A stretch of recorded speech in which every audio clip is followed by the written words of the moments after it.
do lindo mês de Maria, uma criança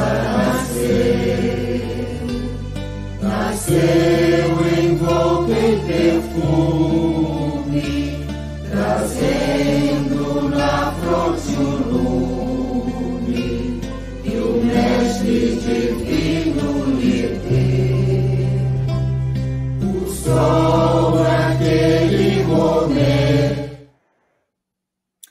Boa noite a todos, presentes ao vivo e aqueles que nos assistirão também em outro momento, através do YouTube. Lembrando sempre que a nossa palestra fica gravada para que vocês possam assistir a qualquer outro momento. E lembrando também que a nossa Casa Espírita, ela fica situada aqui no Rio de Janeiro, na Rua Gazeta da Tarde, 235, Taquara, em Jacarepaguá. É sempre um prazer estarmos aqui trazendo a palavra do Evangelho e contando com a presença amiga e alegre de todos vocês. Bom, dando início ao nosso preparo, eu vou pedir ao Ricardo que suba a página para que nós possamos fazer a leitura e logo após um pequeno comentário. O título é Pausa Justa. Quando a conversa se fizer excessivamente acalorada, silencia alguns momentos e pensa um tanto mais. Quem para de discutir, começa a compreender. Essa é uma trovinha do livro Migalha, trazida por Emmanuel, através de Francisco Cândido Xavier, que nos chama a atenção para uma coisa muito interessante, né? A fim de que não nos venhamos arrepender daquilo que nós dissermos ou fizermos, é sempre bom guardar o silêncio, né? E ainda, melhor ainda, guardarmos aquela agressividade que só vai servir para agravar ainda mais a situação delicada, que possa vir a nos surpreender, né? A palavra ela nunca deve ser precipitada, ela deve sempre ser pensada e sempre atenuada, para que com isso nós possamos, então, auxiliar e, ao mesmo tempo, angariarmos aqueles amigos que um dia também saberão silenciar quando nós mesmos estivermos precisando. Então, é uma reflexão curta, porém muito profunda, não é? Por que medir forças? Não há necessidade. E não podemos nunca nos esquecer que um dia nós, espíritos inferiores, também podemos precisar desse silêncio, dessa compreensão daqueles que estiverem nos ouvindo e que estiverem ao nosso redor. É bastante interessante que possamos fazer essa análise e colocarmos em prática, não é? Queridos, então, após essa leitura maravilhosa, que Emmanuel sempre tem alguma coisa maravilhosa, né? Nunca é uma página sem uma profunda lição a nos trazer. Então, feito esse preparo, espero que estejamos todos já harmonizados. Vamos, então, fechar nossos olhos, fazer uma prece, elevando nossos pensamentos a nosso Senhor Jesus Cristo, para que Ele possa nos conduzir nessa noite, nessa terça-feira online, para que tenhamos daqui o estudo necessário para cada um de nós e que esse estudo possa ser acompanhado de muita intenção de melhorar, que não sejamos meros espectadores, que sejamos sempre aprendizes da Boa Nova. Então, Senhor, pedimos que envolva o nosso palestrante nas nossas melhores vibrações, para que ele se sinta à vontade, trazendo o produto do seu estudo, da sua pesquisa, aumentando ainda mais o conhecimento da doutrina necessário à nossa evolução. Sendo assim, pedimos, Senhor, permissão para iniciarmos o nosso estudo da noite de hoje, dando graças a Deus. Então, nós vamos trazer hoje aqui o nosso Rafael Siqueira. Rafael é trabalhador da Sociedade Espírita Fraternidade, lá de Niterói. ele vai trazer um tema bastante interessante para nós, que é do capítulo 15 do Evangelho segundo o Espiritismo, que fala da caridade. Fora da caridade não há salvação. Então, eu gostaria de agora chamar o palestrante, nosso querido Rafael, ceder a ele a palavra para que ele faça suas primeiras considerações. Olá, olá, meus queridos amigos. Que prazer estar com vocês. Eu me chamo Rafael Siqueira, sou trabalhador da Sociedade Espírita Fraternidade em Niterói, e nós vamos, numa terça-feira, às 20 horas da noite, ocasião em que eu dou o meu boa noite, pedindo a Jesus, aos amigos espirituais, possam nos guardar a todos e nos manter em vibrações de saúde, de alegria e, sobretudo, de muita paz. Na noite de hoje, nós vamos refletir sobre esse tema. Está abaixo aqui do meu nome, vocês podem acompanhar. Fora da caridade não há salvação. Quando a gente para refletir nesse tema, logicamente vem a máxima que a doutrina espírita conclama a cada um de nós. Porque abrimos ali, no capítulo 15 do Evangelho segundo o Espiritismo, e Allan Kardec nos colocou: fora da caridade não há salvação. E é interessante pensar nessa temática, porque lembrando do meigo Chico Xavier, ele costumava dizer: ainda bem que o Espiritismo é fora da caridade, e não fora do Espiritismo, porque se fosse fora do Espiritismo, talvez eu teria ido por outro caminho. A caridade, então, é essa proposta que nos liga a Jesus, que nos ensina a amar, a ser a nossa melhor expressão, a nos tornar pessoas melhores e a nos aproximar do nosso próximo, que merece o nosso afeto, o nosso acolhimento, porque cada um de nós nos encontramos no mundo por um compromisso de amor. E quando pensamos no amor, ele se traduz dia a dia pela proposta da caridade. Quando muitos de nós pensamos nesse sentimento, nessa virtude chamada caridade, muitos pensam que fazer caridade é apenas dar dinheiro, dar coisas, mas ser caridoso é muito mais. Porque podemos ser caridosos mesmo quando não temos dinheiro, mesmo quando não temos algo para ofertar. E é bem verdade que quando abrimos o Livro dos Espíritos, corrigindo, em a questão 886, Kardec indaga aos imortais de uma forma que fica registrado para o nosso conhecimento. Qual o verdadeiro sentido da palavra caridade, conforme entendia Jesus? E para que nós não nos esqueçamos mais, BIP, benevolência para com todos, indulgência para com as imperfeições alheias, perdão das ofensas. Daí nós chegamos à conclusão de que a caridade ela pode se dar de forma material, mas ela principalmente se dá de forma moral, traduzindo-se nesse BIP da benevolência, da indulgência e do perdão das ofensas. Para que a gente possa meditar um pouco mais nessas três propostas espíritas, nessas três propostas de Jesus, eu quero contar três histórias, para que a gente possa meditar na benevolência. Começando por uma história real, ocorrida nos Estados Unidos da América do Norte, quando um jovem que tinha o sonho de tornar-se médico, o nome dele, Howard Kelly, ele vendia quinquilharias porque precisava honrar com o pagamento da sua faculdade. Passava de casa em casa e não era muito sucedido naquele seu comércio.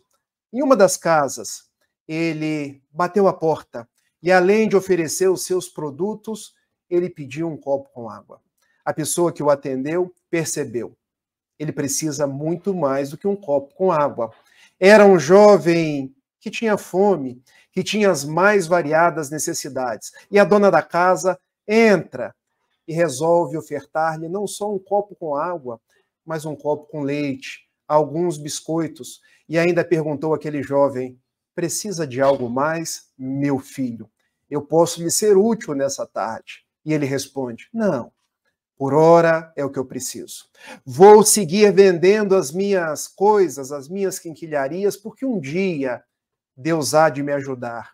Eu me tornarei médico. E assim foi. Como é a nossa reação quando alguém nos pede algo na rua? Como é a nossa reação quando alguém bate na nossa porta pedindo água? Nós que nos encontramos na cidade do Rio de Janeiro, talvez a primeira reação seja: será um bandido? Será um golpe? Será alguém que não quer trabalhar? Porque os preconceitos vêm na nossa mente. Nós sempre temos muitas pedras na mão, ao invés de pensar que quem está na nossa frente é um filho de Deus, que Jesus ama a todos esses que estão pelo mundo passando dificuldades. E nós muitas vezes desconfiamos porque a pessoa fala: eu quero ser médico. E vem à nossa mente: será? Será que um transeunte da rua vai conseguir tornar-se médico? E ainda mais nos Estados Unidos, quando as faculdades são tão caras. As pessoas trabalham a vida inteira para depois conseguir fazer um curso universitário. O fato é que os tempos passaram. Howard Kelly, vendendo as suas coisas, ele que era muito aplicado, igualmente muito inteligente, conseguiu entrar para a faculdade. Tornou-se um grande cirurgião. E aquela que foi a mulher que lhe ofertou um copo de leite, um dia, ela estava em casa e teve um problema do seu aparelho reprodutor, começou a sangrar muito, a ter muitas dores, foi para o hospital. E nos Estados Unidos, não é novidade para ninguém, nós não temos o SUS. Se não tiver um plano de saúde, a pessoa tem que honrar com o pagamento. E ela não tinha um plano de saúde. Ela teria que pagar, mas ela não tinha dinheiro. Era uma pessoa muito simples, trabalhadora, mas muito simples, mas estava morrendo. Resolveu adentrar no hospital, o médico que a atendeu disse: o seu caso é grave. Nós precisamos operar-lhe imediatamente. Entrando para a cirurgia, eis que um grande cirurgião, de nome Howard Kelly, entrou e percebeu que era a mesma mulher que há cerca de 10 anos atrás havia lhe dado um copo com leite. E ele, enternecido, pensou: é a minha oportunidade de devolver. É a minha oportunidade de ser grato àquela que confiou em mim há tanto tempo atrás. E ele deu o seu melhor. Operou aquela mulher, passaram-se horas naquela cirurgia e ela ficou boa. Mas ele não disse que era aquele jovenzinho de tempos atrás. Passadas algumas semanas, porque ela ficou internada algumas semanas, ela se recuperou. Quando uma amiga veio tirar-lhe do hospital, ambas pensaram: como é que eu vou pagar a conta? Porque eu não tenho dinheiro. Eu não sei o que vou fazer. Quando passou no financeiro do hospital, ela recebeu a fatura. Estava paga. E ao final ela leu uma frase: a sua fatura foi paga há anos atrás com um copo de leite. Muito obrigado, porque você confiou em mim. E ela começou a chorar, quis entrar no hospital e encontrou um médico, agora um grande cirurgião, laureado nos Estados Unidos, abraçou e lhe agradeceu. Meu filho, muito obrigado. E ele respondeu: quem te agradece sou eu. Você confiou em mim. Eu naquela tarde tinha tanta fome, mas eu tinha que sofrear a fome, porque eu precisava vender os meus bens para conseguir entrar na faculdade. Eu entrei.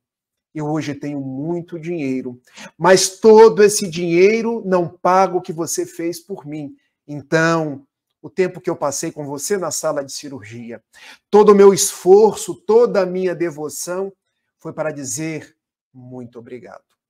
E eu tenho procurado agradecer, sendo útil a todas as pessoas que chegam nesse hospital sem ter condição de pagar.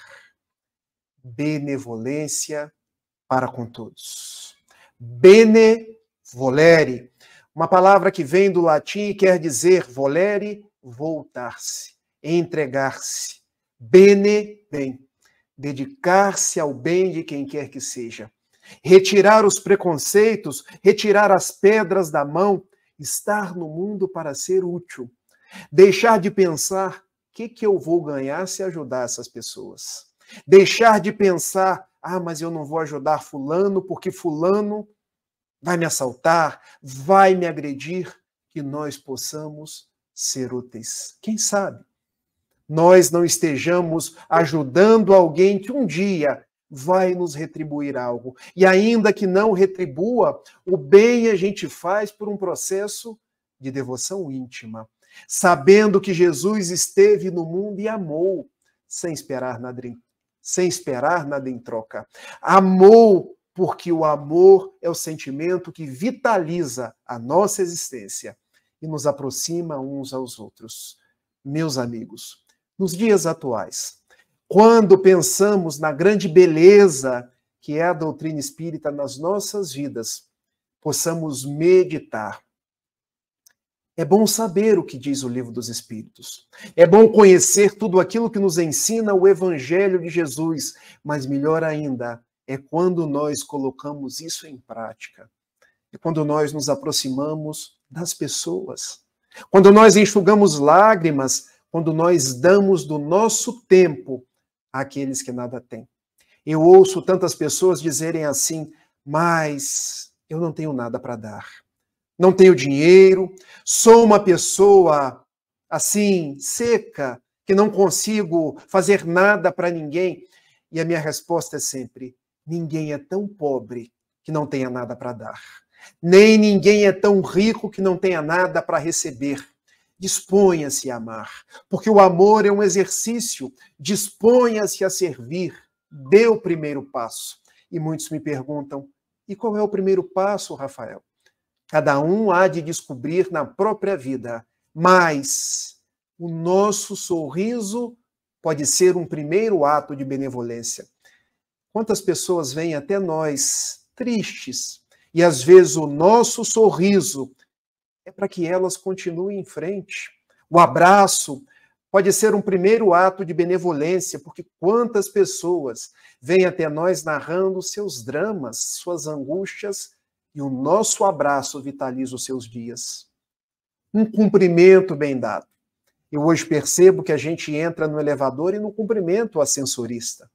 Nós saímos cedo de casa e às vezes nos deparamos com o lixeiro varrendo a rua e a gente não cumprimenta. Nós vamos encontrando com os invisíveis da sociedade, contribuindo para que eles se tornem invisíveis. Ainda no dia de hoje, um jovenzinho aproximou-se de mim e me pediu, tio, posso engraxar o seu sapato? E eu pensei, mas puxa vida, pensei, gente, mais um querendo engraxar o meu sapato. E aqueles olhos, ele tinha olhos verdes, mas independente da cor dos olhos, ele olhou para mim, eu estou andando desde a rodoviária e não consegui engraxar um sapato. Eu hoje estou sem comer. E eu pensei, será que é verdade isso que ele está dizendo? E parei de fazer julgamentos, olhei para ele e percebi, ele estava com fome. Porque quando alguém está com fome, a gente percebe. Pode engraxar o meu sapato. Me lembrei de Howard Kelly, quando pedi um copo com água. E aquele jovem, é R$7, tio. E eu olhei para dentro da carteira e eu só tinha uma nota de 20. Eu perguntei, você tem troco para 20? E ele me respondeu, como, tio? Eu não tenho R$1 no meu bolso. E eu pensei, nós hoje almoçamos com 30, com R$40. E eu estou pedindo troco de 20. 20 talvez seja o prato feito que ele vai conseguir comer. Benevolência para com todos. Saber doar a mão. Saber olhar nos olhos. Saber entender que as pessoas que vêm até nós são nossos irmãos. É bem verdade que eu não vou ter como ajudar a todo mundo, mas que eu me vincule ao bem, me vincule à amorosidade e deixe de fazer tantos julgamentos. A segunda proposta narrada no Livro dos Espíritos, indulgência para com as imperfeições alheias. E essa recomendação ela é notável, Porque também do latim nós extraímos dulgência, dulcere, ser doce, in, por dentro, ou seja, é fazer um exercício de docilidade interna para externar essa docilidade para com as outras pessoas. E mais, porque nos recomenda o Livro dos Espíritos que nós sejamos doces para com as imperfeições das outras pessoas. E por que isso? Porque as outras pessoas são difíceis, nós também somos. As outras pessoas são orgulhosas, nós também somos. As outras pessoas são impacientes, nós também somos. E como nós gostamos que as outras pessoas tenham paciência, tenham indulgência conosco. Devemos para com as outras pessoas, então, ter a mesma paciência, ter a mesma indulgência, ter o mesmo acolhimento. Eu me recordo de uma história contada pelo Buda, Siddhartha Gautama, que costumava, nas suas narrativas, deixar grandes propostas com ensino moral. E o Buda contava que um homem, todos os dias, ele descia um morro para pegar água de um regato e depois subia aquele morro, porque com aquela água ele molhava o canteiro do seu patrão, que ele chamava meu amo. E fazia isso diariamente. Descia com um balde, subia com um balde, um em cada mão. Quando ele se deu conta que o balde da mão direita sempre voltava cheio e o balde da mão esquerda, esse tinha um furo. E pelo furo do balde esquerdo vazava água, de forma que ele não conseguia chegar no canteiro do seu amo com o balde esquerdo cheio. Nas histórias do Buda, os baldes falam, porque ele queria extrair ensinamentos para todos nós. E um dia, o balde da mão esquerda falou com aquele que o levava: por que você não me joga fora? Por que você não arruma um outro balde, tal qual da sua mão direita? Porque você vai chegar com 2 baldes cheios todos os dias. Quem sabe os canteiros do seu amo terão mais flores, serão mais robustos. E aquele que levava os baldes respondeu: meu amigo, eu quero que você perceba uma coisa. Se eu chego com um balde cheio, pelo furo vai saindo água pelo caminho. E pelo caminho por onde passamos, do seu lado, há flores nascendo no caminho. Observe, aquela que é a sua dificuldade e pela qual você quer se jogar fora hoje, eu propicio que não tenha flores apenas no canteiro do meu amo, mas que tenha flores por todo o caminho. Onde nós queremos chegar? Nós somos esses baldes com furos. Nós temos os mais variados vícios, as mais variadas imperfeições. Mas com essas imperfeições nós vamos crescendo. Nós vamos nos relacionando uns com os outros, porque das imperfeições nós transformamos em virtudes. Quando olharmos então para o meu pai, para o meu filho, para os meus familiares, vamos perceber que eles são bonitos do jeito que eles são. Vamos perceber que mesmo as suas dificuldades são pontos que ornam a sua existência. E ao invés de ficar apenas criticando, ficar apenas julgando, ficar olhando apenas aquilo que não é bonito, vamos perceber: ele é um filho de Deus. Vamos ter indulgência para com aquele furo, porque aquele furo, às vezes, é a forma como ele está produzindo. Daí nós nos damos conta que esse processo de indulgência é aquilo que Jesus nos recomendou no Sermão do Monte, quando abriu a sua boca e nos disse: se os teus olhos forem bons, todo o teu corpo terá luz, porque os seus olhos são as janelas da alma. Que nós possamos ter esses olhos de olhar e ver as coisas boas da vida. Que nós possamos ter esse sentido de perceber que as pessoas que estão ao nosso redor não são nossas inimigas, não são nossas adversárias, mas são pessoas que estão numa proposta de crescimento tal qual cada um de nós.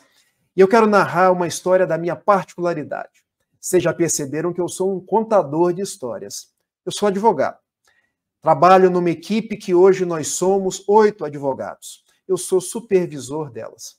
E eu chego todos os dias, dou bom dia para todo mundo. Ainda que não seja algo voluntário, é algo que eu me acostumei a fazer. Mas sempre tem aquela pessoa de mal com a vida. Aquela pessoa que chega não quer cumprimentar ninguém, aquela pessoa que chega ranzinza. E eu, que custo conviver com a pessoa chata?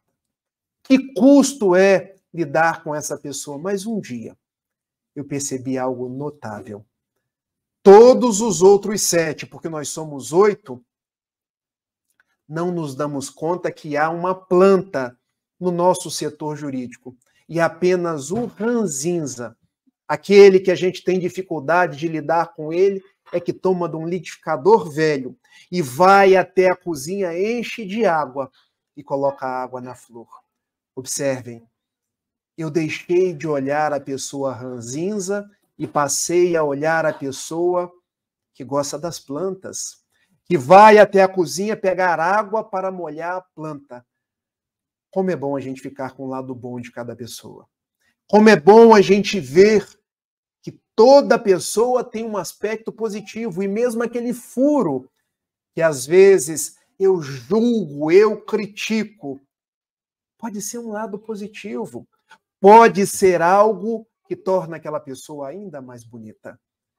Benevolência para com todos, indulgência para com as imperfeições alheias, perdão das ofensas. Quando nós falamos em perdão das ofensas, nós precisamos ter em mente que perdoar é o nosso maior exercício dos dias atuais.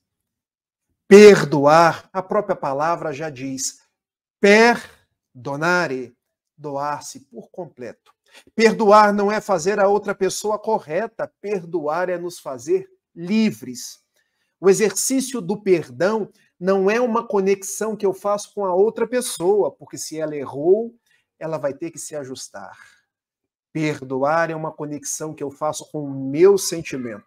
Eu deixo de ressentir para me libertar, para ser uma pessoa mais plena, uma pessoa que aprendeu a viver em paz.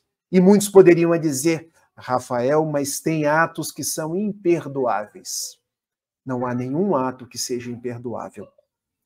Há processos que eu ainda não aprendi a ressignificar o meu sentimento. E, para tanto, eu quero narrar uma das histórias mais dolorosas que eu já escutei. E que consta de um livro chamado O Perdão Total.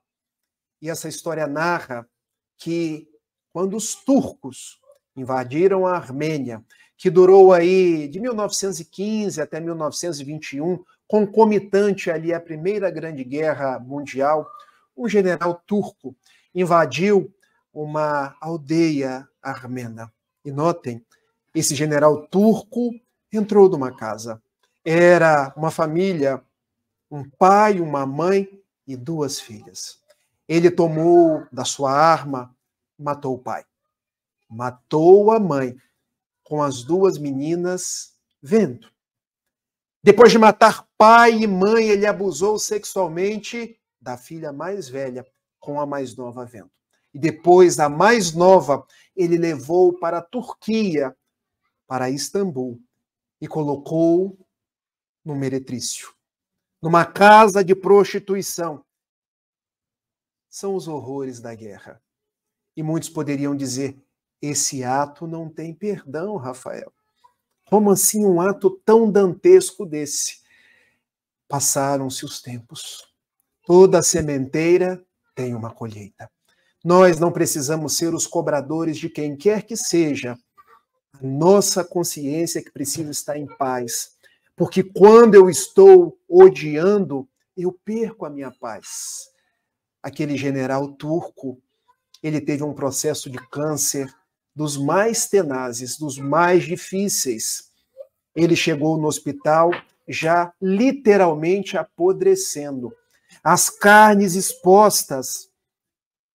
E sendo atendido, ninguém queria ficar com ele, porque cheirava mal. e ele era um homem muito rude, já estava quase morrendo.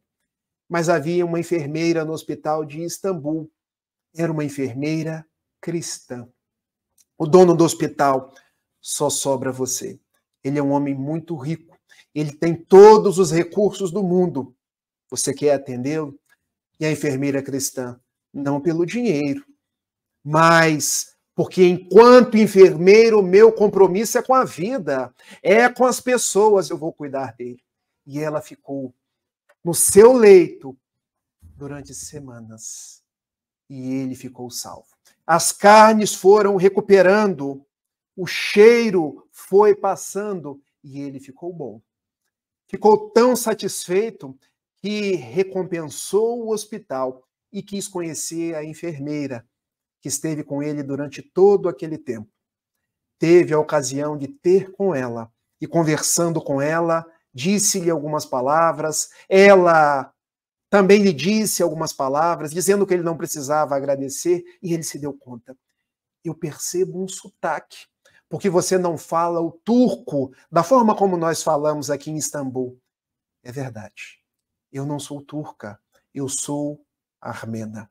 E ele, ainda muito orgulhoso, resolve contar as glórias da guerra, dizendo da conquista da Armênia, dizendo de tudo aquilo que para ele era um grande júbilo. Não precisa me contar. Eu conheço toda essa história. E como você conhece?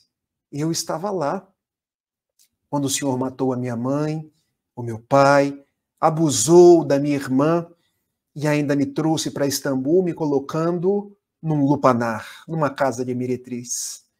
Mas eu saí daquela casa porque eu tinha um sonho. Eu queria fazer faculdade. Trabalhei, faxinei, vendi coisas, me tornei enfermeira. E graças a Deus, hoje eu estou realizando o meu sonho. Eis que aquele general turco diz a ela: você esteve comigo há semanas. Você não tem orgulho próprio? Porque você não desligou os aparelhos. Porque você não me matou. Era mais do que esperado. Eu merecia isso. Merecia não. Se o senhor errou, isso está na sua consciência. Mas eu quero dizer-te que eu não sou muçulmana mais. Eu aderi ao cristianismo. Eu agora sigo a Jesus de Nazaré. E eu aprendi com Jesus. Se alguém me bate numa face, eu ofereço a outra. Se alguém me convida a perdoar, eu não perdoo apenas 7 vezes, mas perdoo 70 vezes 7. Então você é o meu compromisso com Jesus. Eu dediquei os meus dias, as minhas horas, para que você hoje pudesse estar melhor. Mas eu não compreendo a sua devoção. Não é a minha devoção. É a devoção de Jesus por todos nós, porque também ele foi ultrajado. Colocaram-lhe uma coroa de espinhos, um cetro na mão, bateram-lhe. E ainda, quando ele não morria, colocaram-lhe uma lâmina no coração, para que morresse mais depressa. E antes disso tudo, ele pediu a Deus: perdoa-os, Pai, eles não sabem o que fazem. Então eu aprendi a amar, a fazer a caridade.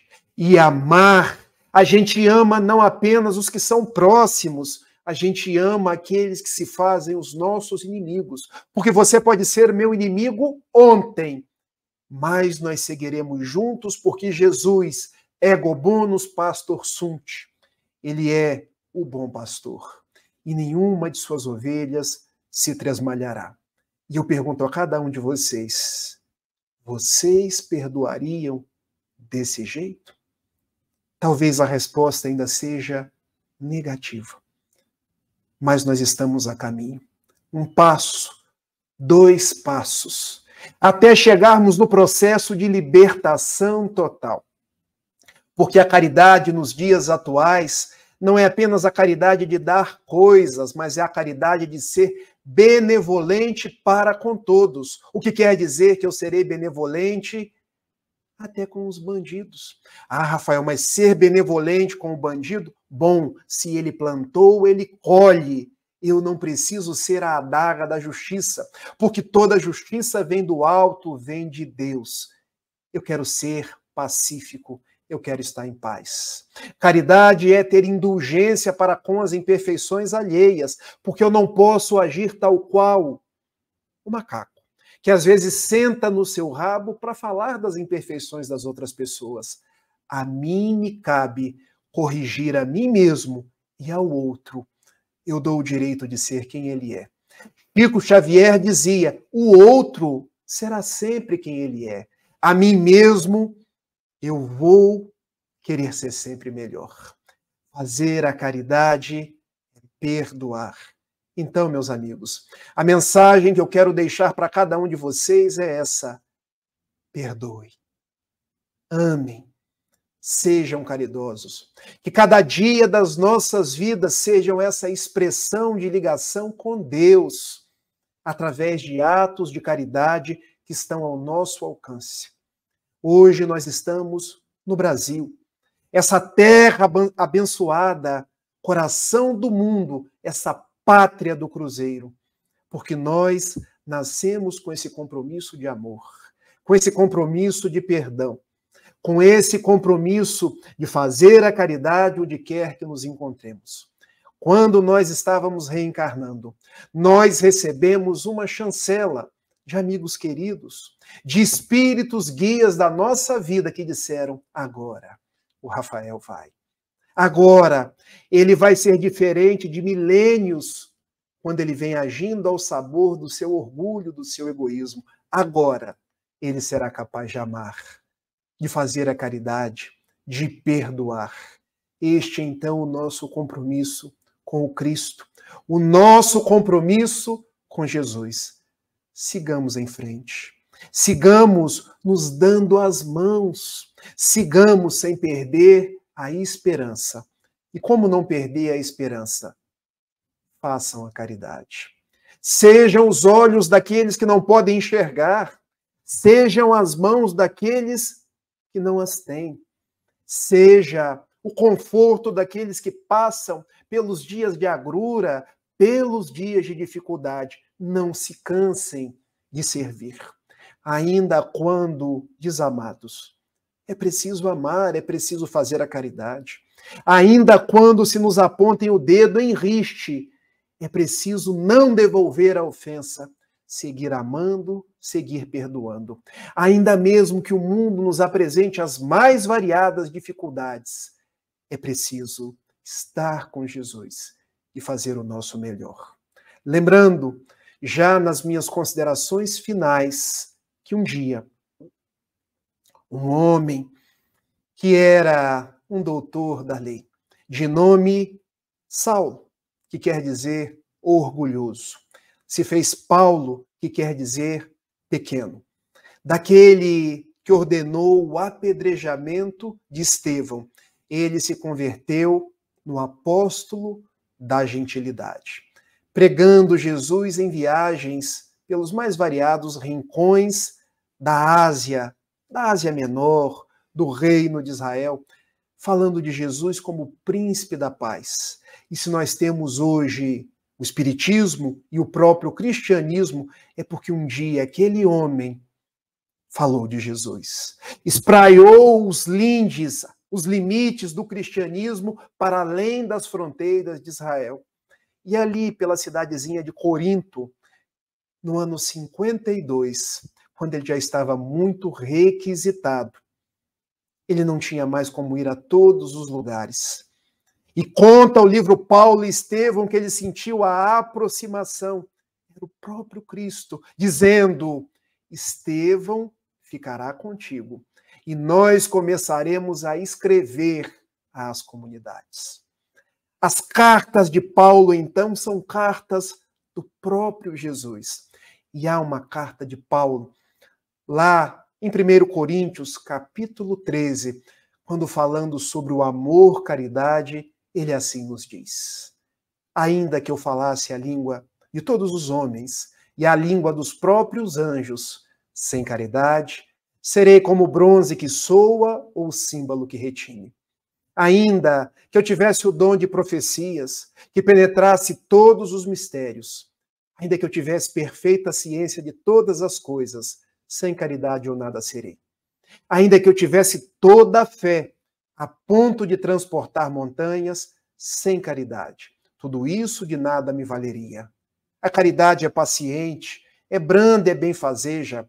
A caridade não é invejosa, não é temerária nem precipitada, não se enche de orgulho. Não é desdenhosa, não cuida dos próprios interesses, não se agasta, nem se azeda com coisa alguma, não suspeita mal. Não se rejubila com a injustiça, mas se rejubila com a verdade. Tudo suporta, tudo crê, tudo espera, tudo sofre. Ainda hoje permanecem essas três virtudes: a fé, a esperança e a caridade. Mas a mais excelente prossegue sendo a caridade. Sigamos em paz, que Jesus nos abençoe e que a caridade seja a nossa forma de viver no mundo. Um beijo e até uma próxima. O nosso número é o número 9.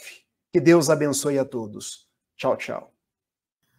Nós, então, agradecemos profundamente ao Rafael, que nos trouxe esse assunto tão importante, tão motivador, né, na nossa caminhada, e que possamos aprender com isso a trabalhar a caridade no seu mais alto grau.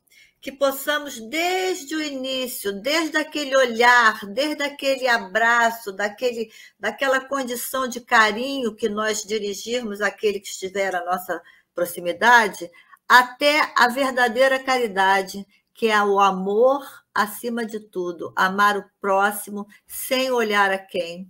Então, Rafael, muito obrigada pela noite de hoje, foi muito interessante. Sinta-se convidado para novas apresentações aqui na nossa casa. Gostaríamos muito que você retornasse. E como nós já vimos, né, o Rafael já escolheu a trovinha número 9, que é do livro do Meu Baú, né? Trovas do Meu Baú, do nosso querido Gilberto Bordalo, que nós vamos ler para vocês agora. E ela diz assim: Espiritismo, bênção de luz, consola e alimenta, por mais pesada a cruz, abrigo que nos sustenta. Olha que delícia, vamos repetir. Espiritismo, bênção de luz, consola e alimenta, por mais pesada a cruz, abrigo que nos sustenta. Então, o Espiritismo é aquele sustento que nos dá força, nos dá coragem na nossa caminhada, e estamos felizes de podermos estar aqui com essa palestra muito interessante, com essa trovinha que também nos edifica e nos fortalece a nossa fé. Agora, nós só temos a agradecer ao Pai Maior, nosso Deus Todo-Poderoso, Criador, a Jesus, nosso irmão, amigo e companheiro, dizendo assim: obrigada, obrigada, espiritualidade amiga, que nos permitiu estarmos juntos aqui mais esta noite, juntos estudando a tua doutrina, trazendo teu evangelho para junto de nós e rogando, Senhor, que possamos com isso melhorarmos as nossas posições durante a nossa encarnação, para que possamos um dia sermos espíritos felizes, satisfeitos por termos compreendido e por termos exemplificado a tua doutrina.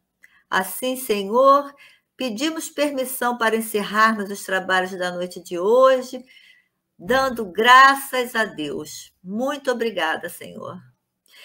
Então, depois dessa oração, desse encerramento da palestra maravilhosa, nós vamos chamar o nosso coral, queridíssimo coral, que vai trazer para a gente a canção Ó Ismael. Vamos ouvir?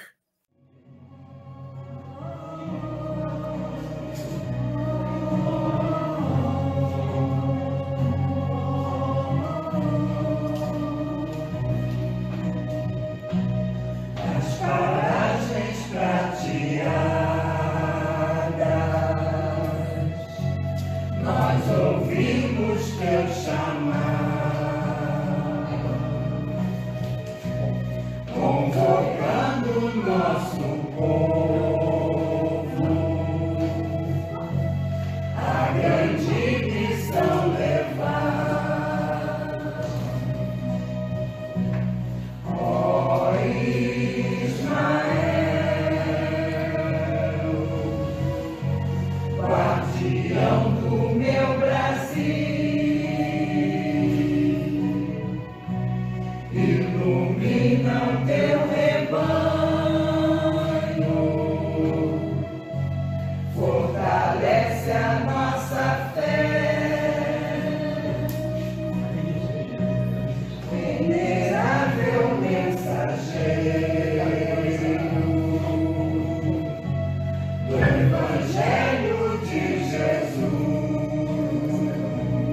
aliviar almas sofridas,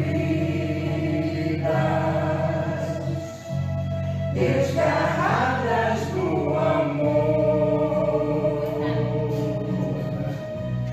Ó Ismael,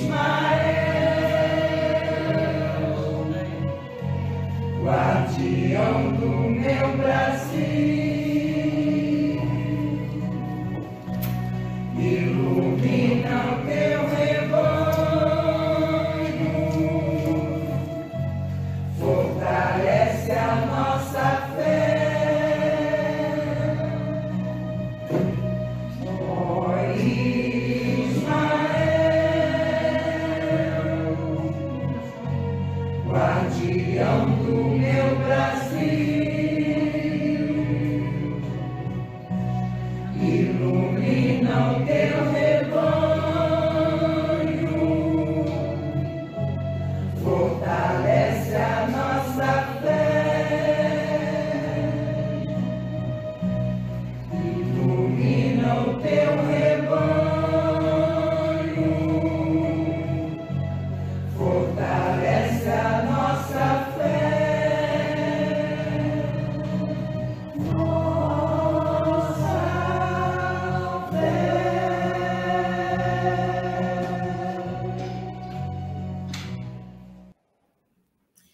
Então, como diz a música, né? Agradecemos também a Ismael, guardião do nosso país, do nosso Brasil.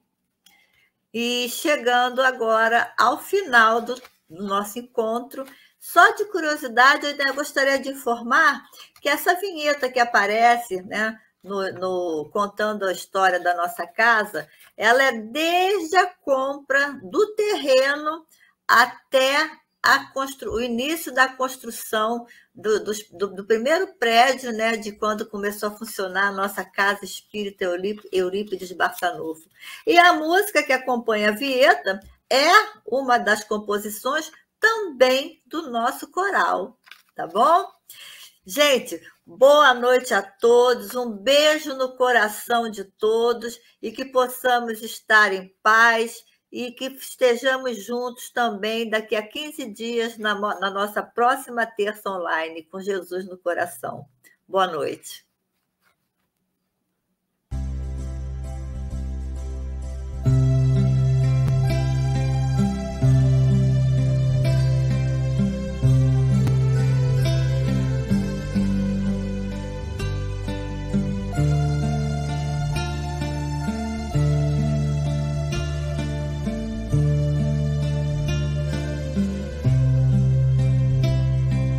Aquele primeiro dia do lindo mês de Maria, uma criança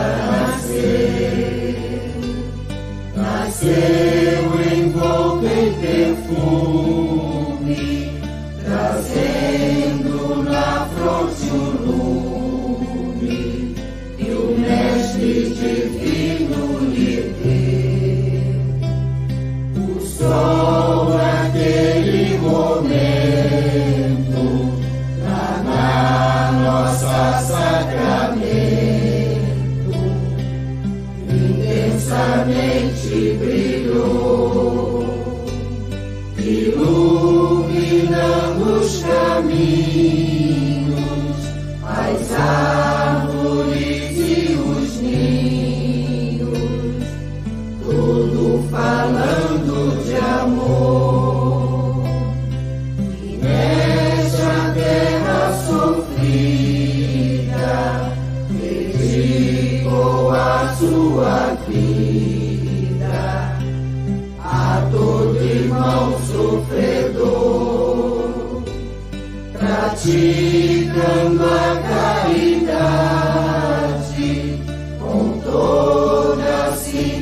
teus caminhos.